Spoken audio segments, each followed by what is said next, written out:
नमस्कार दोस्तों, मैं राहुल नेगी सक्षम एकेडमी के ऑनलाइन प्लेटफॉर्म पे आपका स्वागत और अभिनंदन करता हूं। जैसे कि हम पिछले वीडियो में देख चुके हैं, हमने उत्तराखंड के ऐतिहासिक स्रोतों के बारे में जाना था, क्योंकि ऐतिहासिक स्रोतों को हमने दो भागों में बांटा था, साहित्यिक स्रोत और ऐतिहासिक स्रोत। देखिए, थोड़ा कुछ चीज़ें मिस हो गई थी उसमें। जो चीज़ें मिस होगी उन्हें मैं आपको बता देता हूँ। पहला ऋग्वेद में हमने उत्तराखंड को देवभूमि का नाम से जाना था। उसी ऋग्वेद में अलकनंदा नदी, हिरण्यवर्तनी के नाम से अलकनंदा नदी को जाना जाता है। इसी ऋग्वेद में जो सप्त सिंधु प्रदेश की संज्ञा थी, उत्तराखंड के राइटर उत्तराखंड में भी सप्त सिंधु की संज्ञा विभिन्न नदियों को देते हैं। इन नदियों को हम देख लेते हैं। एक सप्त सिंधु में थी, इसे अलकनंदा को ऋग्वैदिक सिंधु व्याख्या भी की जाती है, क्योंकि सप्त सिंधु में सिंधु नदी मैन थी, तो उत्तराखंड में भी अलकनंदा सप्त सिंधु प्रदेश की प्रमुख नदी है।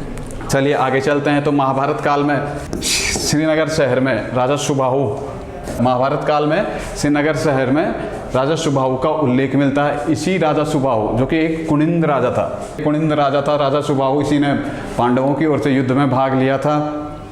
फिर इसी महाभारत में हमें बाणासुर की राजधानी ज्योतिर्मठ, जो वर्तमान में जोशीमठ का उल्लेख भी हमें मिलता है। इसी महाभारत में मुंचारी के लिए तंगणपुर उल्लेख हमें मिलता है। फिर एक चीज़ और आती है हमें, टॉलमी ने इस क्षेत्र में रहने वाली कुनिंद जाति को कुनिंद्रायन की संज्ञा दी। तो देखिए, ऋग्वेद में अलकनंदा को हिरण्यवर्तनी, महाभारत काल में राजा सुबाहु श्रीनगर का राजा था, जो कुनिंद राजा था, पांडवों की ओर से इसने युद्ध में भाग लिया था। फिर हम जाते हैं बाणासुर की राजधानी ज्योतिर्मठ, जो वर्तमान में जोशीमठ में थी। फिर आता है मुंचारी को तंगणपुर नाम से जाना गया महाभारत काल में। फिर एक इस क्षेत्र में जनजाति थी कुनिंद जाति, टॉलमी उस जनजाति को कुनिंद या कुनिंद्रायन के नाम से जानते हैं। तो चलो, हमारा साहित्यिक स्रोत खत्म होता है। अब हम आगे बढ़ते हैं हमारे अभिलेख, ताम्रपत्र, इनकी ओर ऐतिहासिक स्रोत। तो ऐतिहासिक स्रोतों के बारे में भी हम जान लेते हैं। हम पहले साहित्यिक स्रोत देख चुके हैं, तो अब ऐतिहासिक स्रोतों की ओर बढ़ते हैं। हमारा ऐतिहासिक स्रोत में जो होगा हमारा पहला आद्य ऐतिहासिक स्रोत, जो प्राग ऐतिहासिक से पुराना काल रहा है, उसे आद्य ऐतिहासिक स्रोत कहते हैं। उत्तराखंड में सबसे पुराना काल था ये। इस काल में हमें शैलाशय मिले हैं। जैसे शैलाशय में हम देखेंगे तो लखू उड्यार से हमें क्या क्या मिला है, इस बारे में थोड़ा बाद में चर्चा करता हूँ। शैलाशय, शैलचित्र और कपमास के बारे में हम चर्चा करेंगे आद्य ऐतिहासिक में। प्राग ऐतिहासिक में जो हम महापाषाण संस्कृति, ताम्र संस्कृति, समाधान के साक्ष्य, हड्डियों के उपकरण तथा कुछ मृद भांडों की जानकारी जो हमें मिलती है, इस बारे में चर्चा करेंगे। जबकि ऐतिहासिक स्रोतों में हम अभिलेख, त्रिशूल लेख, ताम्रपत्र, सिक्के, भवन और मृद भांड की जानकारी जहाँ से मिलती है, उस बारे में हम थोड़ा चर्चा करेंगे। तो चलिए, हमारा होता आद्य ऐतिहासिक काल शुरू होता है। तो आद्य ऐतिहासिक काल में मुख्यतः जो हमारा पहला होता है लखू उड्यार एक शैलाशय है। उड्यार हमारे स्थानीय भाषा गढ़वाली कुमाऊनी में उड्यार का मतलब गुफा होता है। इसे ही हम लखू गुफा के नाम से जाना जाता है। लखू उड्यार जो कि अल्मोड़ा क्षेत्र में स्थित है, मिलता है अल्मोड़ा में। ये सुयाल नदी के तट पे स्थित है। 1968 में इसकी खोज MP जोशी ने की थी। लखू उड्यार अल्मोड़ा में स्थित है, सुयाल नदी के तट पे स्थित है। 1968 में इसकी खोज MP जोशी ने की थी। यहाँ से हमें विभिन्न शैलाकृतियाँ मिली है। ये शैलाकृतियाँ थी, इसमें मुख्यतः लखू उड्यार की एक विशेषता थी, इसमें जो शैलाकृतियाँ मिली हैं हमें नागफनी आकार की।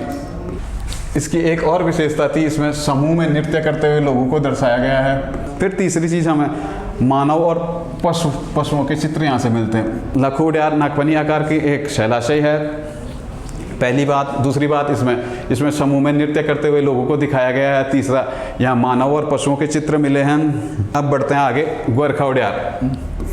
गोरखा उड्यार मेनली चमोली में पड़ता है, अलकनंदा घाटी में स्थित है, डुंगरी गांव के समीप, चमोली अलकनंदा घाटी में।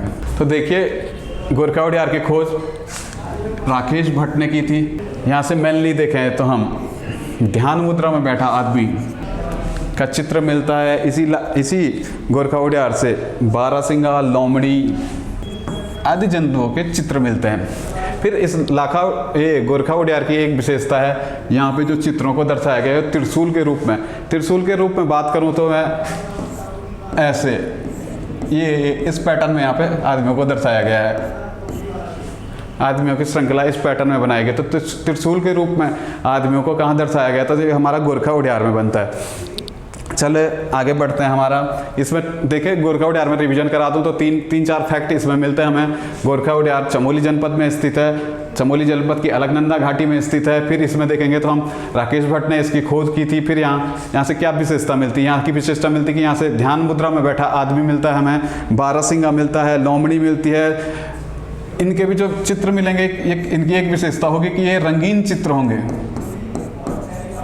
इसमें विभिन्न कलरों का प्रयोग किया गया, सफ़ेद वगैरह, गुलाबी, अलग अलग। अब तो रंग धुंधला पड़ गया तो इनकी ज़्यादा उतना महत्व रहता नहीं है, पर रंगीन चित्र मिले थे हमें बारहसिंगा, लोमड़ी और अन्य जीवों के। फिर यहाँ पे आदमियों को त्रिशूल के रूप में दर्शाया गया, ऐसे ये वाले पैटर्न में त्रिशूल के रूप में दर्शाया गया।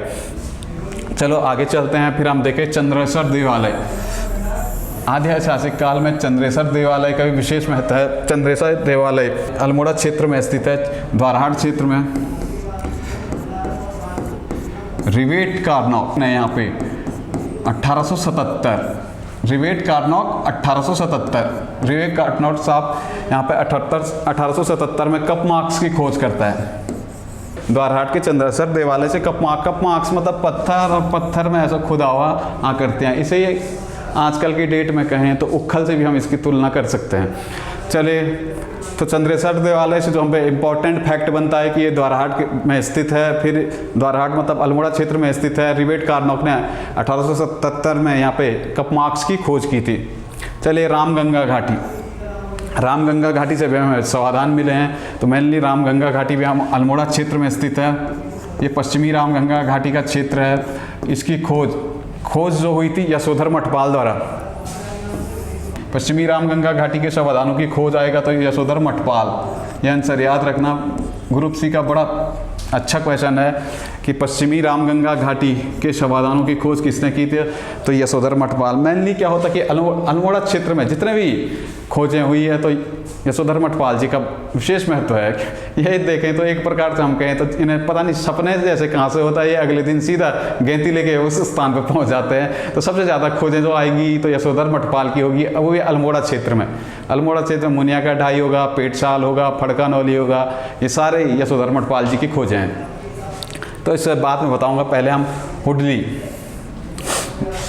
हुडली की विशेषता देखिए। हुडली यहाँ से नीले रंग के शैल चित्र मिले हमें। इस रंगों के बारे में बाद में बात करूंगा, कहाँ से किस रंग के चित्र मिले हैं। पहले हल्के में देख लो हुडली जो मिलेगा मेनली हुडली से हमें नीले रंग के शैल चित्र मिले हैं। फिर पेटशाल में जो है कि हमें नित्य रत्न मानव आकृतियाँ मिली है। पेटशाल इसकी खोज में पहले बता चुका हूँ, अल्मोड़ा क्षेत्र में है तो मठपाल जी द्वारा इसकी खोज होगी। पेटशाल 1989 में यशोधर मठपाल जी पेटशाल की खोज करेंगे। पेटशाल से हमें जो मिलेगा नित्यरत मानव आकृतियाँ मिलेंगी। तो नित्यरत मानव आकृतियाँ कहाँ से मिली? तो ये पेटशाल से मिली है। पेटशाल अल्मोड़ा में है। यशोधर मठपाल ने इसकी खोज की थी। ये जो आकृतियों का जो कलर होगा ये हमारा कथई कलर होगा। इनका कलर होगा वो कथई रंग का था। पेटशाल अल्मोड़ा में है। 1989 में यशोधर मठपाल जी ने इसकी खोज की थी। अगर आपको सन याद नहीं हो रहा तो यहाँ पे एक और खोज आती है यशोधर मठपाल की, फड़का नौली 85 का आता है। यशोधर मठपाल ने 1985 में इसकी खोज की थी। इन दोनों में अगर सन रटने में आपको दिक्कत हो रही कहीं पे, फड़का नौली और पेटशाल की सन रटने में दिक्कत होती तो आप देखिए फड़का नौली 1 2 3 4 5 शब्द हैं। तो 5 शब्द से आप याद रखिएगा सीधा 1985 ये इसकी ट्रिक बनती है। अगर फड़का नौली में 5 शब्द देखेंगे तो 1985 में फड़का नौली की खोज यशोधर मठपाल। फिर इसी में देखिए पेटशाल 1 2 3 4 तो 85 में 4 जोड़ दो तो 1989 पेटशाल की खोज। देखिए फड़का नौली 5 शब्द मतलब फड़का नौली 85 का है। फिर पेटशाल में 4 शब्द, फिर फड़का नौली में 4 शब्द जोड़ के 89, 85 और 4 89। अब देखिए फल सीमा अल्मोड़ा में स्थित है। थोड़ा ये चीज़ आप नोट कर लीजिए, बाद में मैं इसे मिटा रहा हूँ। थोड़ा आप इसका स्क्रीनशॉट हो सके तो आप इसका स्क्रीनशॉट भी ले सकते हो। अब देखिए हमारा था फल सीमा में हमें क्या मिलता है? योग मुद्रा में बैठा आदमी की शैल चित्र हमें फल सीमा से मिलता है। फिर पश्चिमी रामगंगा घाटी, मैंने बताया था पश्चिमी रामगंगा घाटी के शवाधानों की खोज यशोधर मठपाल ने की थी। यहाँ से हमें पाषाणकालीन शवाधान और कप मार्क्स मिलते हैं। यहाँ से पाषाणकालीन शवाधान और कप मार्क्स की खोज यशोधर मठपाल ने की थी। चलो ये भी हो गया। अब बढ़ते हैं हम प्राग ऐतिहासिक काल। हमारा लखू उड्यार, गोरखा उड्यार, चंद्रेश्वर, पश्चिमी रामगंगा घाटी, हुडली, पेटसाल, लेवथाप और फल सीमा से हमें क्या क्या शैलाशाही शैल चित्र मिले, इस बारे में मैं संक्षिप्त चर्चा कर चुका हूँ। अब जो हमारा अगला काल जो होगा आदि ऐतिहासिक काल। आदि ऐतिहासिक काल में हम देखेंगे देवधुरा। देवधुरा मेनली चंपावत में पड़ता है। 1856 में हैंडवुड ने इसकी खोज की थी। देवधुरा की एक विशेषता है कि देवधुरा के जो शवाधान हैं इनको जम्मू कश्मीर के बुर्जहोम मिले शवाधानों से इसकी तुलना की जाती है। ये उसी के समान इनके शिल्प या शैल चित्र जो है वो बुर्जहोम के सभ्यता से जो मिले हैं उसी के इसकी तुलना करते हैं। बुर्जहोम से मिले शवाधानों से इसकी तुलना करते हैं। मेनली देवधुरा सबसे पहले उत्खनन किया गया उत्तराखंड क्षेत्र में 1856 में। इसका उत्खनन हैंडवुड द्वारा किया गया है। इसी उत्खनन के कारण हैंडवुड को उत्तराखंड पुरातत्व का जनक कहा जाता है। ठीक है, हैंडवुड ने किया तो इसकी तुलना जो की जाती है हमारा बुर्जहोम जो जम्मू कश्मीर में पड़ता है इसकी सभ्यता से हम देवधुरा को जोड़ते हैं। फिर अगला आता हम पे मलारी। मलारी शवाधान। मलारी जो पड़ेगा हमारा चमोली में पड़ेगा। चमोली अलकनंदा क्षेत्र में ये पड़ता है। इनकी खोज 1956। ठीक इसके 100 साल बाद 1956 शिव प्रसाद डबराल का नाम चारण भी है। शिव प्रसाद डबराल इन्होंने उत्तराखंड क्षेत्र में विशेष अध्ययन किया है। उत्तराखंड के बहुत फेमस इतिहासकार रहे हैं शिव प्रसाद डबराल।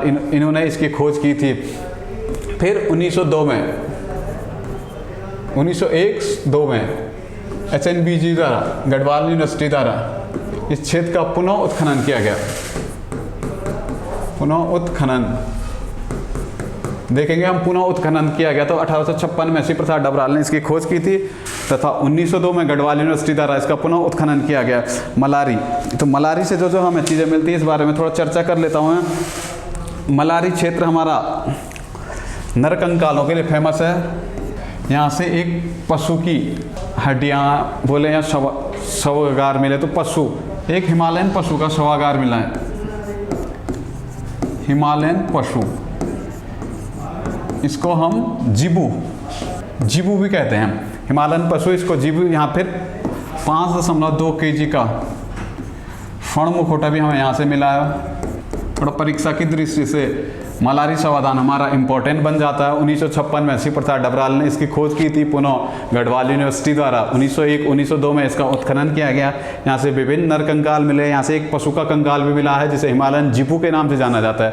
फिर यहाँ से देखेंगे तो हम स्वर्ण मुखौटा मिला। फिर यहाँ से इनके जो मृदभांड मिले हैं, मृदभांड, इनकी जो शिल्पकला है तो हमारे मलारी के मृदभांडों की जो शिल्पकला है ये पाकिस्तान क्षेत्र में, पाकिस्तान के स्वात घाटी से भी डिट्टो ऐसे ही चित्र हमें मिलते हैं। तो हम इसकी तुलना पाकिस्तान की स्वात घाटी से करते हैं। जैसे हमने देखा देवधुरा को हम बुर्जहोम से जोड़ते हैं तो वैसे ही हम मलारी को हम स्वात घाटी से जोड़ते हैं। चलिए देखें मलारी के बारे में जो इम्पोर्टेंट चीज़ रहती है आप स्क्रीनशॉट ले लीजिए। फिर मैं इसे मिटा रहा हूँ। तो चलिए आगे चलते हैं। पहले देख लीजिए मलारी शिव प्रसाद डबराल ने 1901-2 में उत्खनन, फिर गढ़वाल यूनिवर्सिटी ने किया। नर कंकाल मिले। हिमालयन पशु जिबू का कंकाल यहाँ से मिला है। 5.2 kg का स्वर्ण मुखौटा भी यहाँ से प्राप्त हुआ है। यहाँ के मृदभांडों को पाकिस्तान की स्वात घाटी के समान, स्वात घाटी की तुलना की जाती है इनसे। चलिए ये भी हमारा हो गया। अब अगला आता हमारा बहद्राबाद की ताम्र संस्कृति। तो ये शवाधान मिले हैं राहुल संस्कृतियन साहब, राहुल संस्कृतियन ने जो ये शवाधान मिले हैं इस शवाधानों को खस जाति का माना है। एक इम्पॉर्टेंट और फैक्ट इसमें मिलता है जो कि मलारी शवाधान से थे। राहुल संस्कृतियन इन्हें खस जाति का मानते हैं। फिर और आगे बढ़ेंगे हम तो देखेंगे काले और धूसर रंग के, काले व धूसर रंग मृदभांड जो होंगे जिन्हें हम स्वात घाटी से मानेंगे तो ये काले और धूसर रंग के मृदभांड थे यहाँ से जो मिले हैं। चलिए अब हमारा अगला जो आएगा हैदराबाद की ताम्र संस्कृति। हैदराबाद मेनली हरिद्वार में पड़ेगा। यहाँ से हम ताम्र की कई वस्तुएं हमको हैदराबाद से मिलती है। मेनली इसकी ताम्र संस्कृति की खोज हैदराबाद में 1951 में की गई थी। फिर जो यहाँ के कप मार्क्स से 1952-53 में यहाँ पे पुनः उत्खनन यज्ञदत्त शर्मा ने किया था। यज्ञदत्त। तो हैदराबाद की जो संस्कृति है, यहाँ पे तांबे के हमें विभिन्न प्रकार के उपकरण मिलते हैं, इसीलिए हम इसे हैदराबाद की ताम्र संस्कृति के नाम से भी जानते हैं। फिर यहाँ पे जो उत्खनन करता था, उत्खनन जो सर्वप्रथम इसका हुआ था 1951 में हुआ था। फिर 1953 में 52-53 में यज्ञदत्त शर्मा द्वारा यहाँ के खोज की गई और कप मार्क्स, पाषाणकालीन कप मार्क्सों की खोज यहाँ पे हुई थी। पाषाणकालीन कप मार्क्स, पाषाणकालीन कप मार्क्स 52-53 में यज्ञदत्त शर्मा ने यहाँ से खोजे थे। फिर आते हैं हम नैनी पाटन। नैनी पाटन हमारा पिथौरागढ़ में पड़ता है। नैनी पाटन, नैनी पाटन पिथौरागढ़ में पड़ता है। नैनी पाटन क्षेत्र पिथौरागढ़ में पड़ता है। इसकी खोज 1999 में MP भट्ट, क्या भट्ट है वो। चलिए आइए ताम्र संस्कृति पे आते हैं हम। नैनी पाटन पिथौरागढ़ क्षेत्र में है। 1999 में इसकी खोज MP जोशी, तो पिथौरागढ़ में मेनली खोजें होगी वो MP जोशी साहब द्वारा की जाएगी। अल्मोड़ा की जो मैक्सिमम खोजें थी वो यशोधर मठपाल जी द्वारा। पिथौरागढ़ की खोजें MP जोशी द्वारा।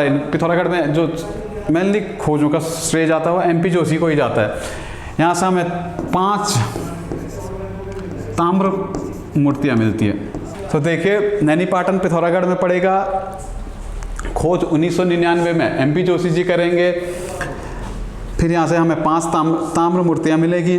फिर इससे आगे बढ़ते हैं हम। हमारा अगला आएगा बनकोट। बनकोट भी नैनी पाटन के पास ही में स्थित है। बनकोट पहले फल सीमा में हम देखते हैं योग मुद्रा में मिला हमें। फल सीमा जो था अल्मोड़ा में था, यहाँ से हमें योग मुद्रा में हमें मानव शैलाकृति मिली थी। फिर बनकोट की खोज 89 में। बनकोट पिथौरागढ़ के स्थित है, तो पिथौरागढ़ में आएगा तो MP जोशी इसकी खोज की थी। फिर यहाँ से भी हमें ताम्र संस्कृति के लक्षण मिलते हैं। ताम्र संस्कृति में यहाँ 8 ताम्र मूर्तियाँ मिलेंगी। 8 ताम्र मूर्तियाँ। तो उत्तराखंड में देखिए 3 जगह से हमें ताम्र संस्कृति के लक्षण मिलते हैं। 3 जगह आएगी तो हमारे बनकोट, नैनी पाटन और हैदराबाद। बनकोट, नैनी पाटन और हैदराबाद से हमें ताम्र संस्कृति के लक्षण भी हमें मिलते हैं। तो चलिए ताम्र संस्कृति भी हम पढ़ चुके हैं आज ऐतिहासिक काल में। अगले और बढ़ते हैं। हमारा अगला होगा चित्रित धूसर मृद भांड। मेनली उत्तराखंड में चित्रित धूसर मृद भांड 2 जगहों से हमें मिले हैं। थापली गांव, थापली प्लस पुरोला से हमें चित्रित धूसर मृद भांड मिले हैं। थापली हमारा टिहरी में पड़ेगा। पुरोला हमारा उत्तरकाशी क्षेत्र में पड़ता है। उत्तरकाशी। फिर चित्रित धूसर जो मृद भांड मिले हैं उत्तराखंड के 2 क्षेत्रों में, विशेष तो थापली गांव और पुरोला से मिले हैं। फिर आगे बढ़ते हैं। हमारा जो आगा होगा मोर ध्वज का उत्खनन। मोर ध्वज से भी हमें विभिन्न बुद्ध की मूर्तियां मिली हैं, तो इस बारे में थोड़ा अध्ययन बनता है। तो मोर ध्वज का उत्खनन जो आएगा 1887 में मारखम द्वारा इस क्षेत्र का उत्खनन किया गया है। यहाँ से विभिन्न बौद्ध मूर्तियाँ, इन्हीं बौद्ध मूर्तियों पे एक क्वेश्चन बनाते हैं। इन्हीं पर बौद्ध मूर्तियों पे एक क्वेश्चन हम पे शायद कनिष्ठ सहायक में या वीडियो में हमें कहीं दिखा था। वो ये था कि बौद्ध मूर्ति कहाँ से मिली है जिसके पीठ पे भोट राजा का उल्लेख है।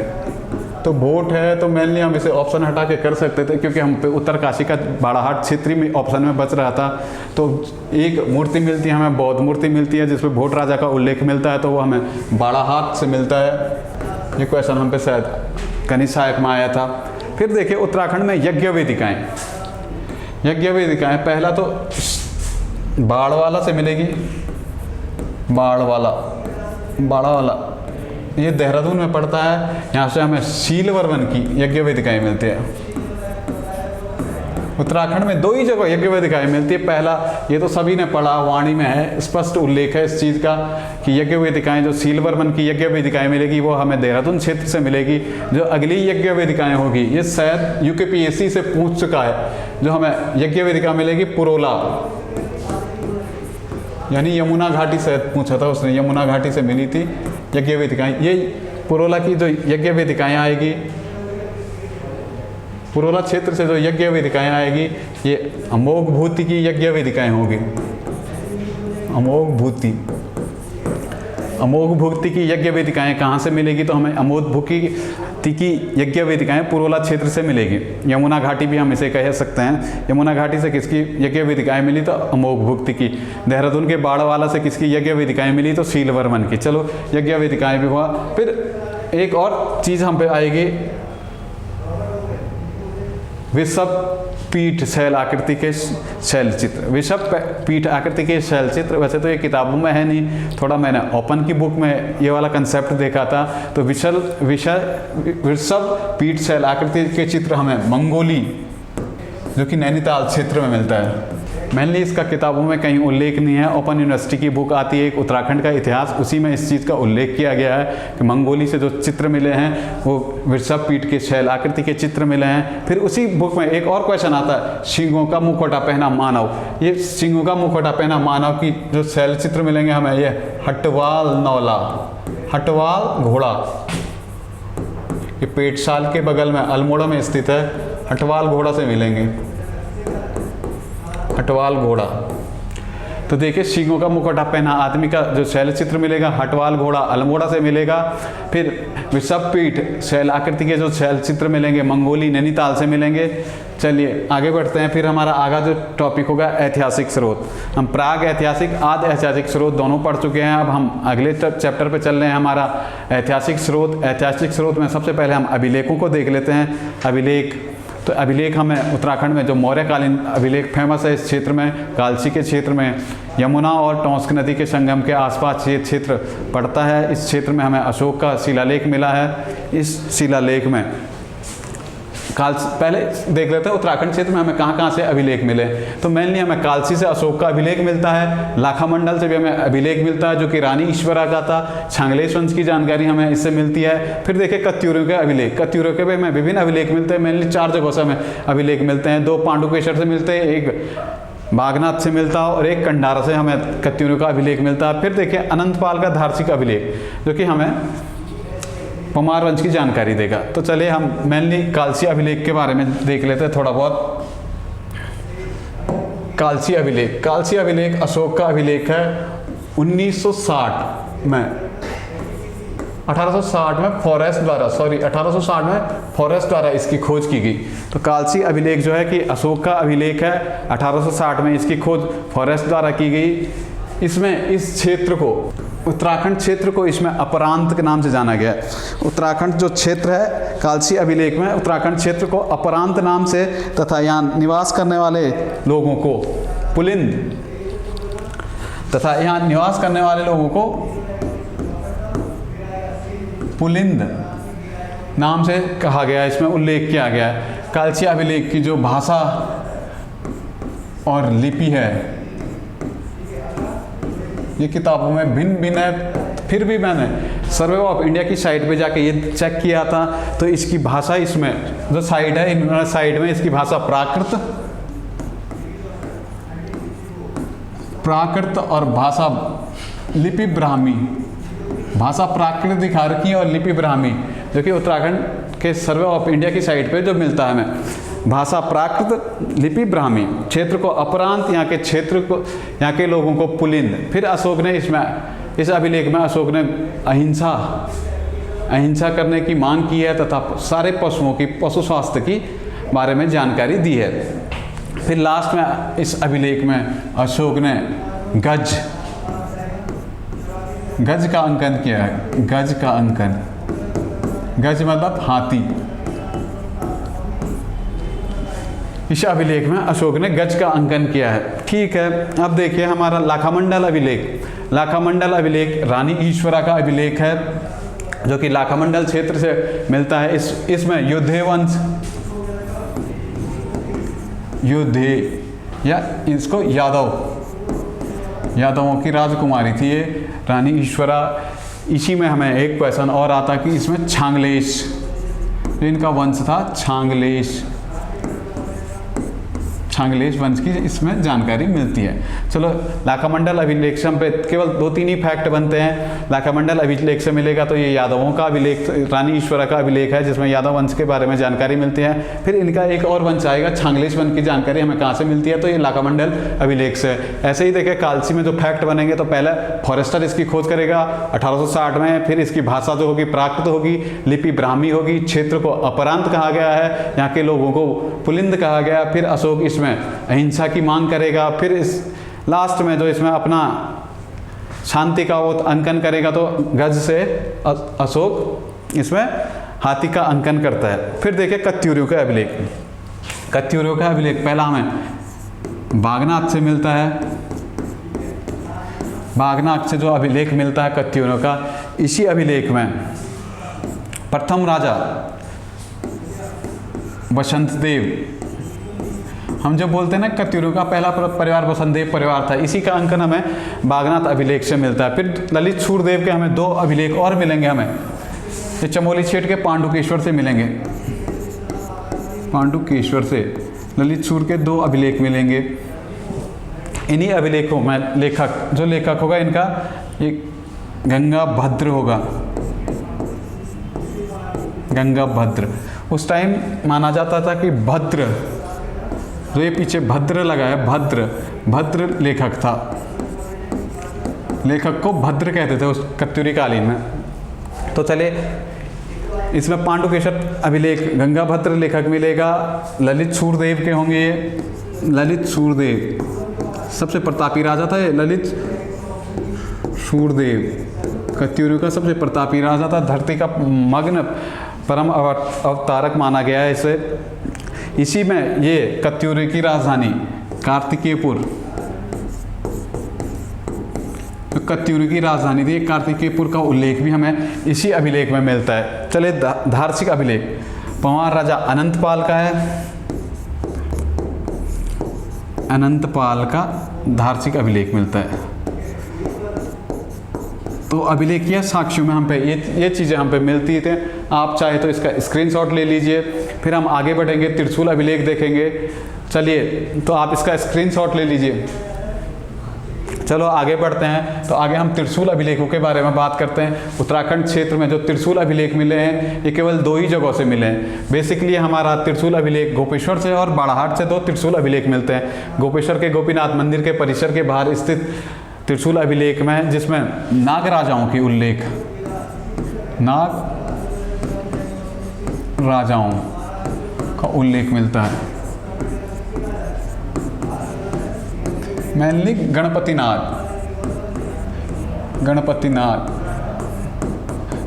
नाग, अंशुनाग, विभुनाग, इन नाग राजाओं का उल्लेख हमें जो मिलता है गोपेश्वर के त्रिशूल अभिलेख से मिलता है। फिर एक और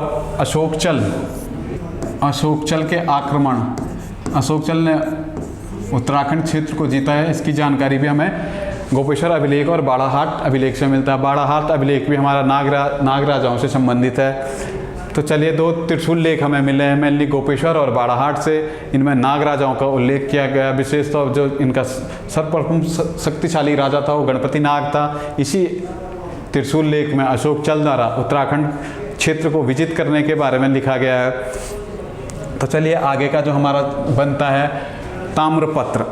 ताम्रपत्रों पे बात करें तो हमें विभिन्न प्रकार के ताम्रपत्र उत्तराखंड में मिलते हैं, जो कि हमें मेनली चंद और पंवार राजवंश की जानकारी और उनके राजाओं द्वारा जारी किए गए ताम्रपत्र मिलते हैं। इसी ताम्रपत्र में जब हम देखेंगे तो हम पे पहला रघुनाथ मंदिर से मिलेगा। रघुनाथ मंदिर देवप्रयाग में स्थित है, दक्षिण भारत शैली का ये मंदिर है। यहीं से हमें जगतपाल का ताम्रपत्र मिलता है। जगतपाल 1455 के आसपास का ये ताम्रपत्र जारी किया गया था। जगतपाल जो कि चंदनी पंवार वंश था। पहला ताम्रपत्र पंवार वंश में जगतपाली का मिलेगा। फिर हुड़ेती ताम्रपत्र, हुड़ेती कुमाऊं क्षेत्र में हुड़ेती ताम्रपत्र ये था भारती चंद्र का। हुड़ेती ताम्रपत्र का संबंध किस चंद से था, तो ये भारतीय चंद से। फिर गोभाषा ताम्रपत्र आएगा, गोभाषा ताम्रपत्र, गो से गरुड़, गो से गोभाषा, तो गौ से गरुड़ ज्ञानचंद, गरुड़ ज्ञानचंद, इसी में इसका कार्यकाल सबसे लंबा दर्शाया गया है। फिर मोनाकोट, मोनाकोट ताम्रपत्र जो था हमारा लक्ष्मीचंद्र का था। इसी में बेगारी की बात पहली बार कही गई है, बेगारी, जो बेगारी की बात की गई है वो मोनाकोट ताम्रपत्र लक्ष्मीचंद ने की है। फिर हमारा गढ़ग्युरा ताम्रपत्र आता है। गढ़ग्युरा ताम्रपत्र जो हमारा था ये तिरुमल चंद्र का था, तिरुमल चंद्र का। और भी हमारे बहुत सारे ताम्रपत्र हैं। जब हम चंद्रवंश में आगे बढ़ेंगे तो हम इन ताम्रपत्रों पर विशेष चर्चा करेंगे। अभी थोड़ा बेसिक सा था ये, तो बेसिक कोर्स में थोड़ा ऊपर ये बता दिए हैं। जो रघुनाथ मंदिर से ताम्रपत्र मिला है वो जगत चंद्र का मिला, हुडेती ताम्रपत्र भारती चंद्र का, गोभाषा ताम्रपत्र गरुड़ ज्ञानचंद का। फिर मोनाकोट से लक्ष्मीचंद का ताम्रपत्र मिला, इसमें बेगारी के बारे में उल्लेख किया गया। फिर गढ़ग्युरा ताम्रपत्र तिरुमल चंद का। तो चले आगे चलते हैं। आगे का हमारा जो होगा सिक्के, उत्तराखंड में सिक्के भी उत्तराखंड में विभिन्न प्रकार के मिले हैं। कुनिंदों के मिले हैं, कुषाणों के मिले हैं। थोड़ा इन पे चर्चा कर लेते हैं। कुनिंदों के सिक्के, कुनिंद, जब मैं अगली जो क्लास होगी हमारी वो कुनिंद राजवंश की है। कुनिंद राजवंश की स्थापना हम उत्तराखंड में कराएंगे। क्या क्या इनके खान पान, क्या इनकी संस्कृति है, इस बारे में थोड़ा चर्चा करेंगे। तो पहले देख लेते हैं हम कुनिंद सिक्के। कुनिंद सिक्के हमें विभिन्न जगहों से, उत्तराखंड के विभिन्न क्षेत्रों से हमें कुनिंद सिक्के मिले हैं। मेनली देहरादून का, ये देहरादून सहारनपुर वाला रीजन और कालूका डांडा ये वाले रीजन से भी हमें कुनिंद मुद्राएं मिली है। तो कुनिंद मुद्राएं तो मिली थी। हम मेनली कुनिंद मुद्राओं को 3 भागों में बांट लेते हैं, छत्रेश्वर, अल्मोड़ा और अमोघभूति। अमोघभूति प्रकार की मुद्राएं जो थी कि अमोघभूति इस वंश का सबसे शक्तिशाली राजा था, उसी के नाम पे अमोघभूति मुद्राएं मिलती हैं। फिर छत्रेश्वर इनके इष्ट देव थे, तो छत्रेश्वर प्रकार की मुद्राएं। और तीसरा मिलता है हमें अल्मोड़ा प्रकार की मुद्राएं। जो अल्मोड़ा प्रकार की मुद्राएं हैं इनकी खोज 1914 में अल्मोड़ा प्रकार की मुद्राओं की खोज हो गई थी। ये वर्तमान में संग्रहालय में स्थित है। फिर ऐसे ही अमोघभूति प्रकार की मुद्राएं जो मिली थी हमें 1937 में, अमोघभूति प्रकार की मुद्राओं की भी खोज हो गई थी। तो कुनिंद मुद्राओं के बारे में, कुनिंद राजवंश पे हम थोड़ा चर्चा करेंगे। वहीं पे इन्हीं मुद्राओं से इस राजवंश की जानकारी का एक ही स्रोत हमें कुनिंद मुद्राएं हैं, तो इस बारे में चर्चा थोड़ा वहाँ बनती है। चलिए आगे जो हम पे मिलती है कुषाण मुद्राएं। कुषाण मुद्राएं मेनली हमें वीरभद्र, गोविषाण, मुनिकीरेती, मोरध्वज, सुमाड़ी, काशीपुर, खटीमा आदि क्षेत्रों से हमें कुषाण मुद्राएं मिलती है। और अलग अलग प्रकार की ये कुषाण मुद्राएं हैं। तो कुषाण मुद्राओं में मेनली देखेंगे हम तो वीरभद्र, ऋषिकेश के पास वीरभद्र स्थित है। 1973-74 में इस क्षेत्र का उत्खनन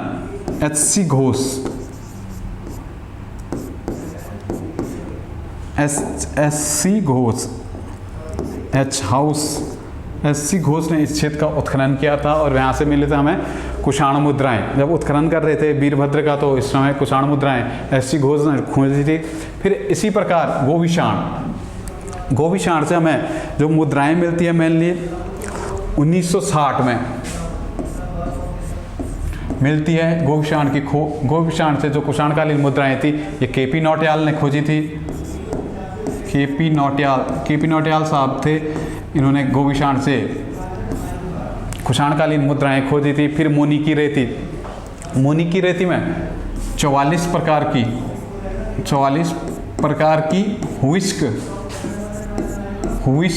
हुइस्क जो कि एक कुषाण राजा था उसकी मुद्राएं जो मिलती है हमें मिलती है वो मोनिकीरेती से 44 प्रकार की मुद्राएं मिलती है। फिर ऐसे ही मोरध्वज से भी हमें कुषाण की मुद्रा मिलेगी।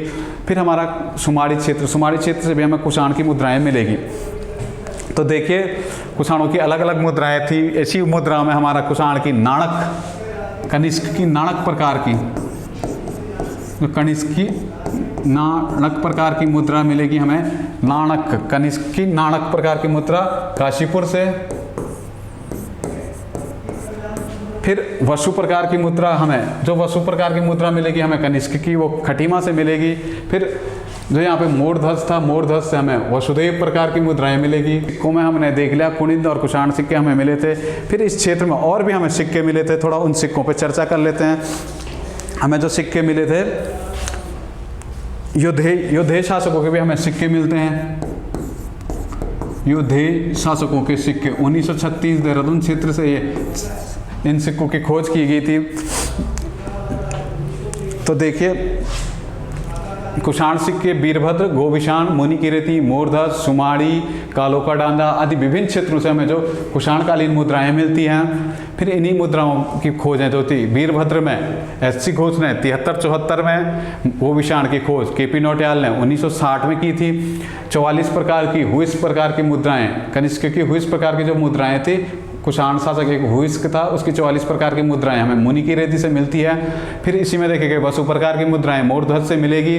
फिर इसी में देखेंगे नाणक प्रकार की मुद्राएं, कुषाणकालीन नाणक प्रकार की मुद्राएं हमें काशीपुर से मिलेगी। फिर वसु प्रकार की मुद्राएं जो हमें मिलेगी खटीमा से मिलेगी। तो चलिए ऐतिहासिक स्रोत हमारा आज यहीं पर ख़त्म करते हैं। जो अगली क्लास हमारी होगी वो कुनिंद राजवंश से संबंधित होगी। कुनिंद राजवंश का प्रशासन, कुनिंद राजवंश के राजाओं के नाम, राजाओं का उल्लेख हम इसमें करेंगे। तो धन्यवाद आज के लिए इतना ही। हम मिलते हैं जल्दी। धन्यवाद।